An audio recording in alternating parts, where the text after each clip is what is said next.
Kadir Ustun is the executive director at the SETA DC. That's a Turkish think tank. He joins us now from Washington. Kadir, thanks so much for coming in on the show. Now, obviously, U.S. position there remains firm, we've just heard. So do you think Turkey will turn to Russia and buy warplanes from them? Well, as Turkey has expressed many times, it will look for alternatives to supply in terms of its fleet, its needs for the airplanes. Talks with Russia haven't advanced that much. We saw that Putin talked about it, joked about it in his meeting with President Erdogan, but we know that Turkey was looking at European suppliers as well. So it's not clear, and it doesn't seem to be as urgent of a need at this moment for Turkey to sort of purchase airplanes.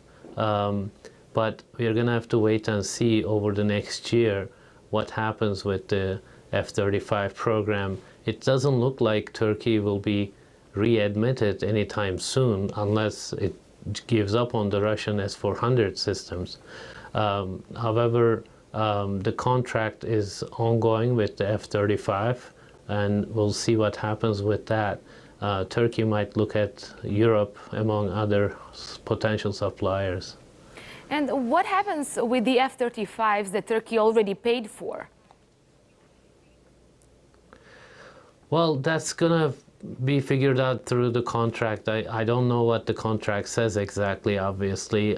It's a commercial contract, and I don't think there will be a hostile attitude on either side. Whatever the contract spells out will probably be, realized. There may be attempts with the opening of Congress in the fall, in a couple of weeks, that may try to punish Turkey, and this issue will come up again probably between Congress and the President, and President Trump, I mean, and he may try to talk to Turkey and make a new deal involving both the F-35 purchases, S-400s. Those debates will probably in the fall will resurrect, but at this point it's not clear how those planes that Turkey paid for, what's going to happen to them, whether U.S. just reimburses Turkey or they wait until they have a deal, maybe that goes through, then those planes could be actually delivered to Turkey. But we're going to see Congress and President Trump play a role in the fall in these discussions, I think. And Kadir, why do you think the U.S. position is so firm, one or the other? Well, they have a technical explanation, as you know. They don't want S-400s and F-35s operating out of the same sort of country, same airspace, and they have expressed security concerns, and they have declined to work with Turkey to remedy those security concerns. Turkey was ready to establish a joint committee to figure out how those security concerns could be assuaged. However, that didn't happen.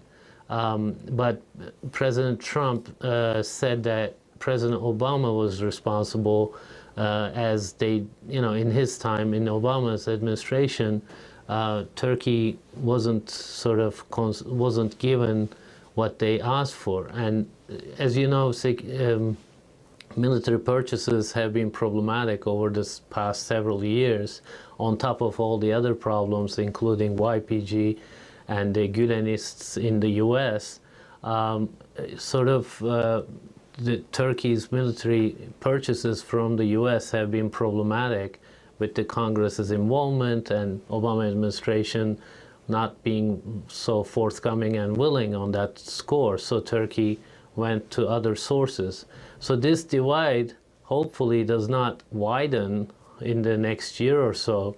Perhaps President Trump may be able to come back to Turkey with a proposal that will bring U.S. and Turkey together closer.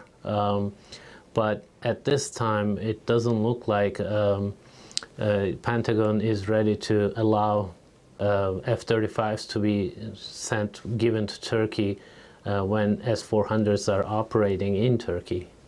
Kadir Ustun, the executive director at the SETA DC, that's a Turkish think tank. Thanks so much for that analysis for us.